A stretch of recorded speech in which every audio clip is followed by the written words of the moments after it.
David Greene, Greene. Well, I was headquarters company, 3rd Battalion, 26th Marines, 5th Marine Division. I was born at home on March 8th, 1925. My next oldest brother and myself each came down with scarlet fever. I was 11, he was 14, which meant that they put a poster on the front of the house, scarlet fever, do not enter, do not exit. And so we had to get out of that, and we went to what we called the county pest house. And it really was a house, a building, that contained people that had things like measles, chickenpox, whatever else, and they had to get out of their homes for whatever reason. So my brother and I spent 3 months there. But the thing that was good for us boys was we were able to give blood to make a serum to give to people so they didn't get scarlet fever. So we got $5 for every half pint of blood that we gave them. And we did that several times. December the 7th, 1942, or 41 rather, I was 16 years old. So I graduated in the wintertime. I was still 17. The minute I become 18 on the 8th of March, I'm getting an invitation from the president to become part of the military. So literally I was drafted, but when I went to Des Moines with a whole bunch of guys, I volunteered to go into the Marine Corps. So I was still around and had the graduation ceremony. I think it was about June the 5th or 6th. And on the 8th of June, I left Waterloo and headed west. They said, what we're going to do, we're going to send you to radio school right here on the base. So a bunch of people in our group went to telephone school and radio school were in the same building. And really back in those days then, it was like a tune-up radio, and you had to learn how to repair that thing, and you had to learn code, Morse code, and be able to send 15 words a minute to pass and stay in the school. And we had guys that, using what we call a bug, doing dots and dashes back and forth, they could get up to 60 words. It was just unbelievable how much they could put. And a word is really what you mean is 5 letters or numbers, because a lot of this was code. You're sending just a whole bunch of series of things that isn't in English. Because I was a radio man, I've got a uniform upstairs that has lightning bolts on it, meaning that I'm a radio man. You wear that on the cuff of your green uniform.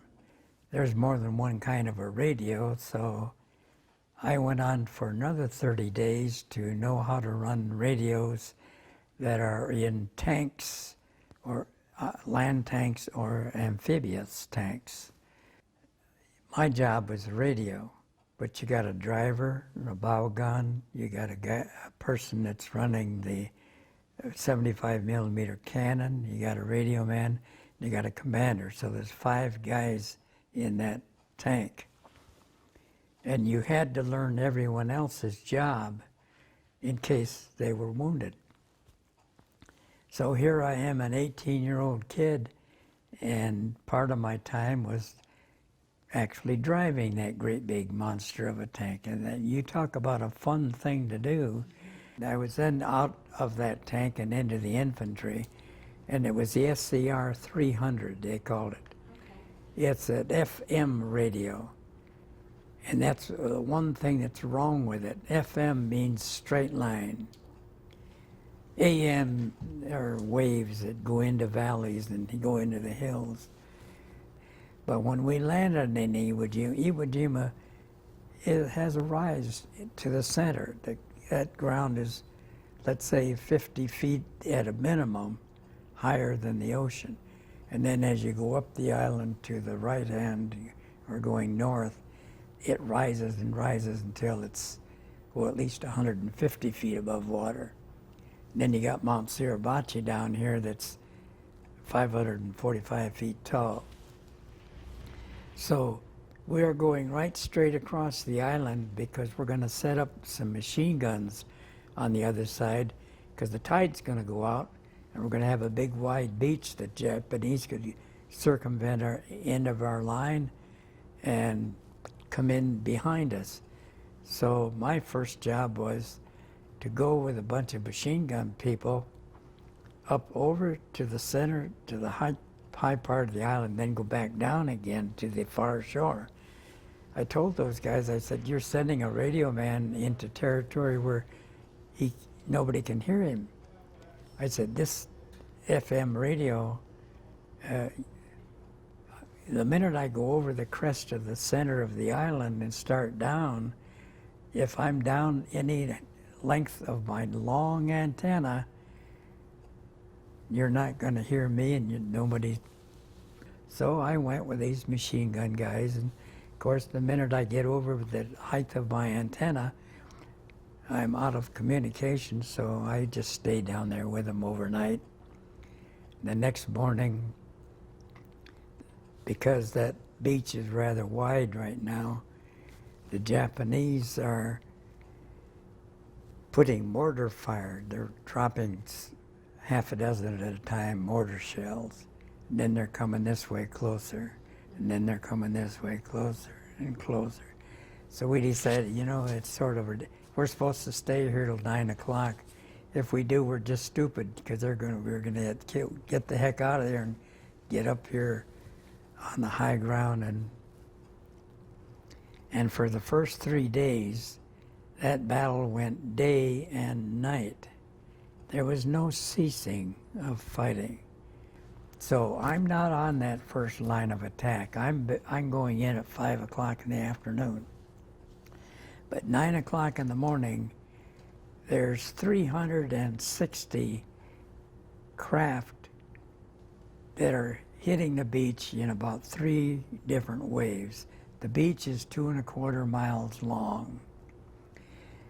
They're going to put all those men ashore, and those men amount to about 30 at a time in each one of these, so that you end up within 1 hour, we've got 7,000 men ashore.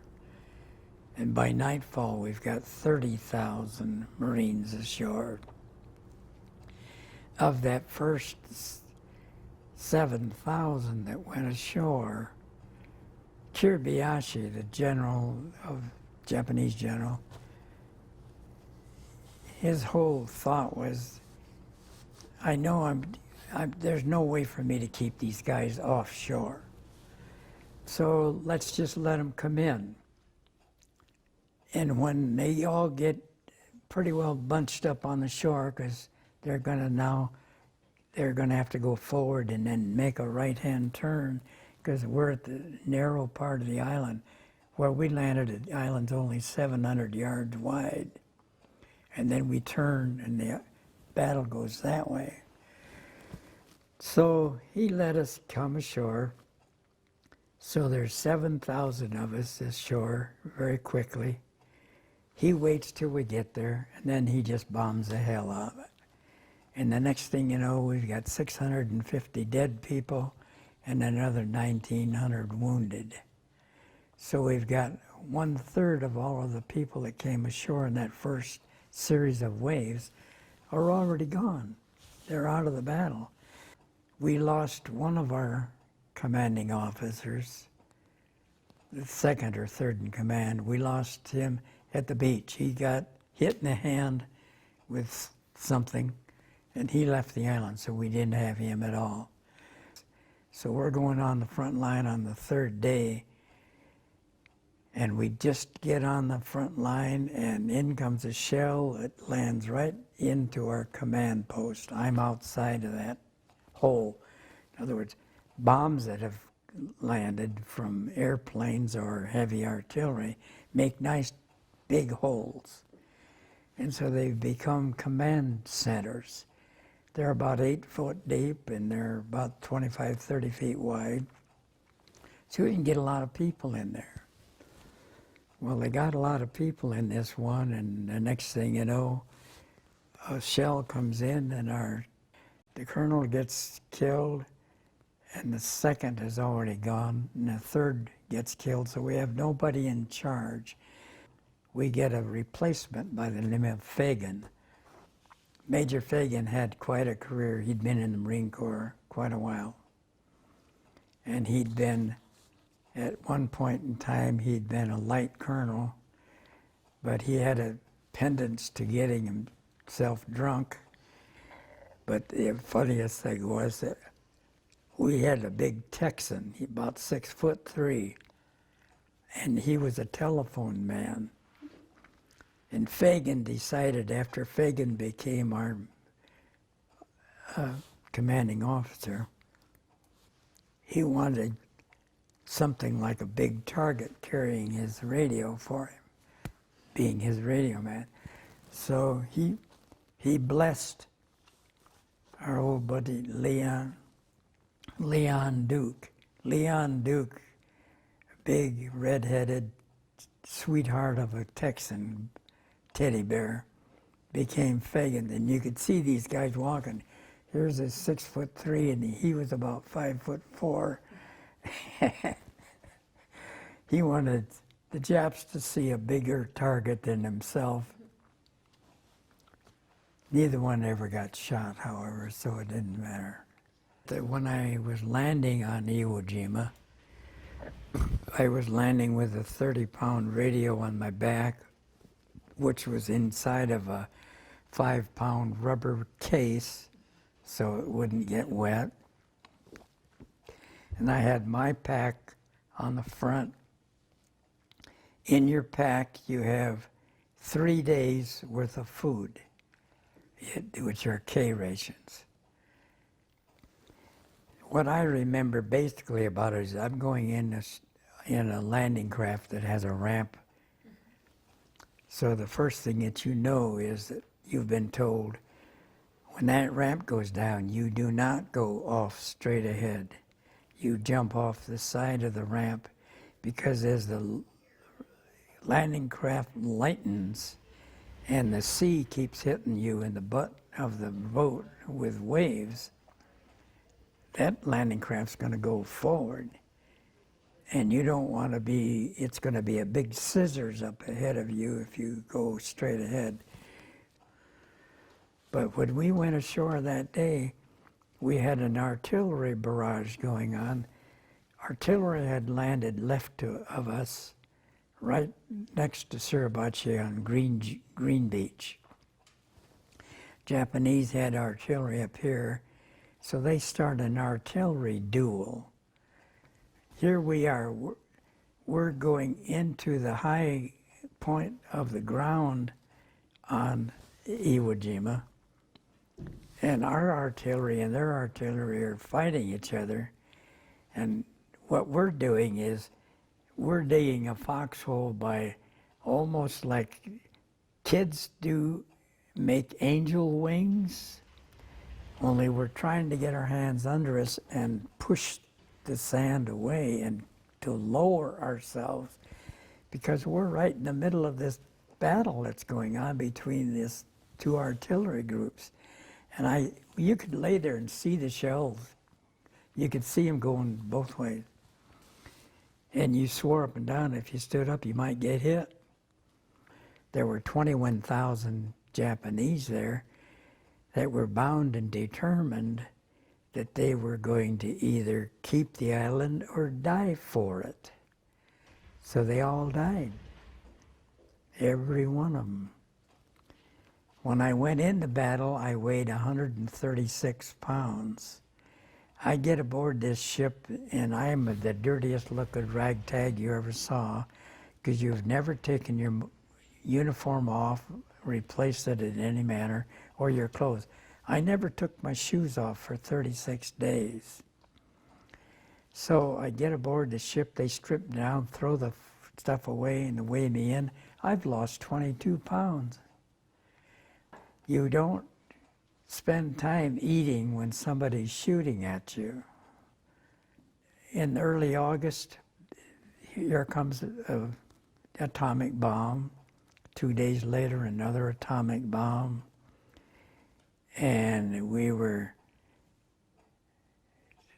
among the happiest people in the world to see that this was happening, because it meant that perhaps we wouldn't even have to try to take Japan, because they knew that if they didn't respond to those 2 bombs and declare defeat, they were going to get another one.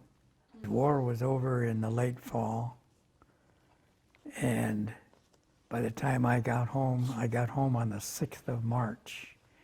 My birthday was the 8th of March, and I was 21 years old. I'm really glad I did what I did.